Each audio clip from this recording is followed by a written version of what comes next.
రకాలోకంకి స్వాగతం. ఈ కంటెంట్ మీకు నచ్చినట్టయితే లైక్ చేయండి, మీ బంధుమిత్రులకు షేర్ చేయండి. ఇప్పటివరకు సబ్స్క్రైబ్ చేసుకోకపోతే సబ్స్క్రైబ్ బటన్ నొక్కండి, అదేవిధంగా బెల్ ఐకాన్ని కూడా నొక్కండి.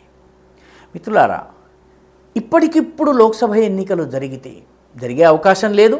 కానీ ఇప్పటికిప్పుడు లోక్సభ ఎన్నికలు జరిగితే బీజేపీ దాని కూటమి మిత్రపక్షాలన్నీ కలిపి ఎన్ని లోక్సభ స్థానాల్లో గెలుస్తాయి? ఇప్పటికిప్పుడు ఎన్నికలు జరిగితే, లోక్సభ ఎన్నికలు జరిగితే 2024లో 99 సీట్లు సాధించినటువంటి కాంగ్రెస్ పార్టీ పొజిషన్ ఎలా ఉండబోతుంది? దాని మిత్రపక్షాలు ఇండి కూటమి పొజిషన్ ఎలా ఉండబోతుంది? India Today mood of the nation survey దీనికి ఒక జవాబిస్తుంది. Mood of the nation survey India Today ప్రతి 2 సంవత్సరాలకి ఒకసారి చేస్తుంది. అధికారంలోకి వచ్చినటువంటి 1 ఇయర్ తర్వాత జరుగుతుంది. 1 ఇయర్ 1.5 ఇయర్ తర్వాత, ఆ తర్వాత ఎన్నికలకు వెళ్ళడానికి ఒక 7 నుంచి 6 నెలల సమయం ఉండగా mood of the nation survey జరుగుతుంది. మొత్తం మీద ఈ సర్వే స్థూలంగా దేశంలో ఉన్నటువంటి ప్రజల అభిప్రాయపు దిశ ఏమిటో చెప్తుంది. ఖచ్చితంగా ఇలాగే వస్తుందా అంటే రాకపోవచ్చు, కానీ ప్రస్తుతం దేశవాసుల మూడ్ ఏమిటి చెప్తుంది. ఈ mood of the nation survey C Voter సహకారంతో నిర్వహిస్తుంది. దాదాపు 54,000 మంది రెస్పాండెంట్స్ ఎంపిక చేసినటువంటి శాంపుల్ ఇది. దాంతోపాటు ఒక 8,000 మందిని ఇంటర్వ్యూ చేయడం జరిగింది. దాంతోపాటు ఫిబ్రవరి మొదటి వారంలో ఈ సర్వే జరిగింది. దాని అర్థం ఏంటంటే ఇది లేటెస్ట్ పబ్లిక్ మూడ్ని ప్రతిబింబిస్తోంది. స్థూలంగా ప్రజలు ఎలా ఆలోచిస్తున్నారో చెప్తుంది. దీని ప్రకారం భారతీయ జనతా పార్టీ నాయకత్వంలోని ఎన్డీఏ కూటమి 343 సీట్లను గెలుచుకోవచ్చు. గత ఎన్నికల్లో బీజేపీ 240 దగ్గరికి, కాంగ్రెస్ 270, ఎన్డీఏ కూటమి 272 సీట్ల మార్కును కూడా చేరుకోలేక చతికిలబడి చివరికి 2 వేరే పార్టీల మద్దతుతో అధికారంలోకి రావలసి వచ్చింది. ఆ పరిస్థితి ఇప్పుడు ఉండదు. ఇప్పటికిప్పుడు ఎన్నికలు జరిగితే 343 సీట్లు ఎన్డీఏ కూటమికి వస్తాయి. దీని అర్థం ఏంటంటే బీజేపీ దాదాపు 300 సీట్లు సంపాదిస్తుంది. బీజేపీ ఓట్ల శాతం కూడా పెరుగుతుందని సర్వే చెప్తోంది. గతంలో 44% ఓట్లను దేశవ్యాప్తంగా సంపాదించుకున్న బీజేపీ 3% తన ఓట్లని పెంచుకుని 47%కి వెళుతోంది. ఇది ఒక రకంగా బీజేపీకి చాలా అనుకూలమైనటువంటి ప్రజాభిప్రాయం ఉందని చెప్పేటటువంటి సర్వే. కాంగ్రెస్ పార్టీ పరిస్థితి ఏంటి? కాంగ్రెస్ పార్టీకి నిజానికి ఇక్కడ ఇండియా టుడే సర్వే ఇండి కూటమి అనేటటువంటి గొడుగు కింద ప్రజాభిప్రాయాన్ని లెక్కలోకి తీసుకుంది. కానీ ఇండి కూటమి దాదాపుగా ఇప్పుడు కుప్పకూలిపోయింది. ఢిల్లీలో, బెంగాల్లో ఇండి కూటమి లేదు. కేరళలో 2026లో ఎన్నికలు జరగాలి, అక్కడ కూడాను ఇండి కూటమి లేదు. అక్కడ ప్రధాన పక్షాలు, పోటీలో ఉన్నటువంటి ప్రధాన పక్షాలు 2 ఇండి కూటమికి సంబంధించిన మెంబర్లే. ఉత్తరప్రదేశ్లో కూడాను ఇండి కూటమిలో కాంగ్రెస్ ఉంటుందా లేదా అన్నది ఇప్పటికీ స్పష్టత లేదు. కాబట్టి ఇండి కూటమి అనేది లేదు. ఢిల్లీ ఎన్నికల్లో అది రుజువు అయిపోయింది. అయినప్పటికీ కూడాను ఇండియా టుడే ఇండి కూటమి అన్న లెక్కలో తీసుకుంది. ఇండి కూటమి లెక్క ప్రకారము కాంగ్రెస్ పార్టీ 40% ఓట్లు 2024లో సంపాదించుకుంటే 41%కి పెంచుకుంటుంది. సీట్లు మాత్రం తగ్గుతాయి. మొత్తం ఇండి కూటమికి 188 సీట్లు మాత్రమే వస్తాయంటే దాదాపు 44 సీట్లు తగ్గుతాయి. 1% ఓట్లు పెరిగినప్పటికీ 44% సీట్లు తగ్గే అవకాశం ఉంది. ఇతర పార్టీలకి 4% ఓట్లు తగ్గి 12% దగ్గర ఉంది. దాని సీట్లు కూడాను 12 సీట్ల దగ్గర ఉంటాయన్నది స్థూలంగా చెబుతున్నటువంటి అంశం. అంటే దీని అర్థం ఏంటంటే ఇప్పుడు 2024 ఎన్నికల్లో ఏదైతే ఎదురుదెబ్బ బీజేపీకి తగిలిందో ఆ ఎదురుదెబ్బను బీజేపీ అధిగమించగలిగింది. ఇది మొట్టమొదటి విషయం. రెండవది, 2024 తరువాత 5 ఎన్నికలు జరిగితే ఈ 5 ఎన్నికల్లో 3:2 నిష్పత్తిలో బీజేపీ ముందంజలో ఉంది. ఢిల్లీ, హర్యానా, మహారాష్ట్ర ఈ 3ట బీజేపీ ఘన విజయం సాధించింది. నిర్ద్వంద్వమైన నిక్కచ్చి విజయాన్ని సాధించింది. జమ్మూ కాశ్మీర్లో, జార్ఖండ్లో బీజేపీ కూటమి ఓడిపోయింది. అయితే జమ్మూ కాశ్మీర్లో బీజేపీ ఓట్ల శాతం పరంగా అతిపెద్ద పార్టీ. సీట్లు కూడాను గతం కన్నా అది పెంచుకోగలిగింది. కాబట్టి ఏ రకంగా చూసినా కూడాను 3:2 అయినప్పటికీ కూడాను బీజేపీకి 3+ అదేవిధంగా జమ్మూ కాశ్మీర్ హాఫ్ ప్లస్ ఈ రకమైనటువంటి పరిస్థితి ఉంది.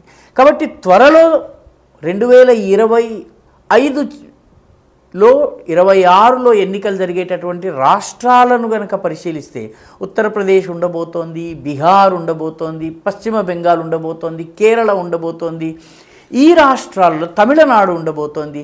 ఈ రాష్ట్రాల్లో పరిస్థితి ఏంటన్నది ప్రత్యేకంగా ఈ mood of the nation survey అధ్యయనం చేసింది. దీని ప్రకారం గనక చూసినట్లయితే కేరళలో ప్రధానంగా పోటీ 2 ఇండి కూటమి మిత్ర పార్టీల మధ్యనే వామపక్షాలు అదేవిధంగా కాంగ్రెస్ మధ్య ఉండబోతోంది. తమిళనాడులో డిఎంకే కూటమిదే పైచేయిగా ఉండబోతోంది. అయితే బీజేపీ తన ఓట్ల శాతాన్ని పెంచుకుంటోంది. కనీసం 3% అదనపు ఓట్లని బీజేపీ కూటమి తెచ్చుకోగలుగుతుంది. అయితే బీజేపీ కూటమి అన్నా డిఎంకే కనుక కలిసి పోటీ చేసే పరిస్థితి కనుక వస్తే పోటీ రసవత్తరంగా మారుతుందన్నది mood of the nation survey చెప్తున్నటువంటి విషయము. వెస్ట్ బెంగాల్లో బీజేపీ ఓట్ల శాతం పెరిగినప్పటికీ ఓవరాల్ ఫలితము మమతా బెనర్జీకే అనుకూలంగా ఉండే అవకాశం ఉందన్నది mood of the nation survey చెప్తున్నటువంటిది. 2 రాష్ట్రాలు, ఒకటి బీహార్, ఇప్పటికే అక్కడ ఎన్డీఏ ప్రభుత్వం ఉంది నితీష్ కుమార్ నాయకత్వంలో. 2 ఉత్తరప్రదేశ్, అక్కడ యోగి ఆదిత్యనాథ్ ప్రభుత్వం ఉంది. ఈ 2 రాష్ట్రాల్లో కూడా బీజేపీది పైచేయి ఉండబోతోంది అన్నటువంటి విషయం సర్వే చెప్తోంది. ఉదాహరణకి బీహార్ది చూసినట్టయితే 2024లో బీజేపీకి 47% ఓట్లు వచ్చినాయి. బీజేపీ కూటమికి అంటే Janata Dal United plus BJP plus Ramvilas పాస్వాన్కి చెందినటువంటి లోక్ జనశక్తి పార్టీ ప్లస్ జీతన్ రామ్ మాఝీకి చెందినటువంటి పార్టీ. లోక్సభ ఎన్నికల్లో 47% ఓట్లు వచ్చినాయి, 30 సీట్లు మాత్రమే వచ్చినాయి. ఈసారి 52% ఓట్లు రావచ్చును, 35 వరకు సీట్లు సంపాదించవచ్చును. ఇవి లోక్సభ లెక్కలు. దీన్ని మనం అసెంబ్లీకి ఎన్ని సీట్లు అన్నది ఒక లెక్క వేసుకోవచ్చు. అసెంబ్లీకి ఇష్యూస్ మారుతాయి. లోక్సభకి జాతీయ ఇష్యూస్ ఉంటాయి, అసెంబ్లీకి స్థానిక అంశాలు ఉంటాయి. కాబట్టి ఈ 35కి కొంచెం అటు ఇటుగా సీట్లు రావచ్చును, ఎక్కువ రావచ్చు, కొంచెం తక్కువ రావచ్చును. అదేవిధంగా ఇండి కూటమికి 39% ఓట్లు 2024లో వస్తే ఇప్పుడు అవి 42%, అంటే దాదాపు ఒక 3% పెరిగే అవకాశం ఉంది. సీట్లు మాత్రం తగ్గే అవకాశం ఉంది. గతంలో 9 సీట్లు వచ్చినాయి లోక్సభ ఎన్నికల్లో, ఇప్పుడు 5 నుంచి 7 లోక్సభ స్థానాలు మాత్రమే వస్తాయంట. అసెంబ్లీలో మారవచ్చును ఈ టాలీ. ఇతరులు 14% ఓట్లు సంపాదించారు, వాళ్ళ ఓట్ల శాతం 6కి పడిపోవచ్చును. అదేవిధంగా వాళ్ళకు ఒక సీట్ వచ్చింది ఎంఐఎంకి, ఇప్పుడు ఆ సీటు ఉండకపోవచ్చును అన్నది బీహార్కి సంబంధించినంత వరకు. ఇప్పటికిప్పుడు ఎన్నికలు జరిగితే లోక్సభ స్థానాల్లో బీజేపీ, జనతాదళ్, ఎల్జేపీ కూటమిది పైచేయిగా ఉండబోతోంది. ఇది అసెంబ్లీ ఎన్నికల నాటికి ఇది ఘనీభవించవచ్చును, పెరగవచ్చును. లోకల్ ఇష్యూస్ ఆధారంగా మరిన్ని సీట్లు సంపాదించవచ్చును. కూటమి బలం మీద ఏ రకంగా ఉండబోతుందన్నది చెప్పలేం. కానీ స్థూలంగానైతే బీజేపీ కూటమికి అనుకూలంగా ఉంది బీహార్ అన్నది ఈ సర్వే చెప్తోంది. ఉత్తరప్రదేశ్ ఆసక్తికరమైనటువంటి అంశం. ఎందుకంటే ఉత్తరప్రదేశ్లో 2024లో 44% ఓట్లు వస్తే ఇప్పుడు అది 48%కి పెరగవచ్చు, అంటే 4% పెరగవచ్చును. ఇండి కూటమి ఓట్లు 44% నుంచి 42%కి రావచ్చు, అంటే 2% ఓట్లు వాళ్ళకి తగ్గుతాయి. బీజేపీకి 4% ఓట్లు పెరుగుతాయి, ఇతరులకి 12% ఓట్లు వచ్చాయి, ఇప్పుడు 10% రావచ్చు. అంటే ఇతర పార్టీల నుంచి 2% ఓట్లు పర్సంటేజ్ పాయింట్స్. అదేవిధంగా సమాజ్వాదీ పార్టీ నాయకత్వంలోని ఇండి కూటమి నుంచి 2% పాయింట్స్ బీజేపీ వైపు ఓటర్లు వెళ్ళేటటువంటి అవకాశం ఉంది. సీట్ల విషయానికి వస్తే 2024లో 34 లోక్సభ స్థానాలు బీజేపీ గెలుచుకుంది, ఇప్పుడు 45 వరకు వెళ్ళవచ్చును. అదేవిధంగా 43 సీట్లు గెలుచుకున్న ఇండి కూటమి ఇప్పుడు 36 దగ్గర ఆగిపోవచ్చును. ఇతరులు 1-2 సీట్లు గెలవచ్చును అని చెప్తున్నా. అంటే ఉత్తరప్రదేశ్లో గనక అసెంబ్లీ ఎన్నికలు జరిగితే యోగి ఆదిత్యనాథ్ నాయకత్వంలో ఉన్నటువంటి బీజేపీ ప్రభుత్వము అంత అనుకూలత, అంటే కుంభమేళా జరిపి ఉండవచ్చును, మిగతా అనేక కార్యక్రమాలు చేపట్టి ఉండవచ్చును, ఉత్తరప్రదేశ్ ఎకానమీ పెరిగి ఉండవచ్చును. కానీ ఓట్లు వేసే సమయంలో కులము, మిగతా మైనారిటీజము, ఈ వీటి ఆధారంగా కూడా ఓటింగ్ జరుగుతుంది. కాబట్టి బీజేపీ బాగా శ్రమిస్తే పక్కా విజయం సాధించే అవకాశం ఉంది మిత్రపక్షాల సహకారంతో. ఎందుకంటే అక్కడ అనుప్రియ పటేల్కి చెందినటువంటి అప్నా దల్, మిగతా అనేక చిన్న సుహేల్ దేవ్, భారతీయ పార్టీ పార్టీ, ఇటువంటి పార్టీలన్నీ కూడాను బీజేపీతో కలిసి వస్తాయి. కలిసి వచ్చినట్లయితే బీజేపీ కొంత కష్టపడ్డా కూడాను తన ఆధిక్యతను నిలుపుకోవచ్చు అన్నది ఈ సర్వే చెప్తున్నటువంటి విషయం. కాబట్టి ఈ సర్వే 2024 షాక్ని బీజేపీ అధిగమించింది.